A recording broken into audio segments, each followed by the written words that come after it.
Okay, so debug show breakpoints in overview ruler controls whether breakpoints should be shown in the overview ruler. So let me show you what this looks like. By default, this is set to false, which means you will not see breakpoints in the overview ruler.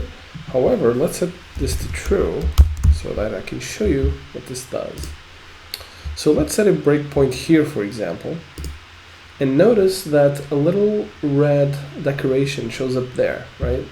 I'm gonna toggle that, right? So this is what the setting does. And I do find this to be useful when I'm debugging. And sometimes I have more than one breakpoint and I kind of forget about it because it's not in view of the editor. But the overview ruler shows everything in your code, right? So I actually find this setting set to true to be more useful than set to false. So I'm leaving it set to true so I can see breakpoints in the overview ruler.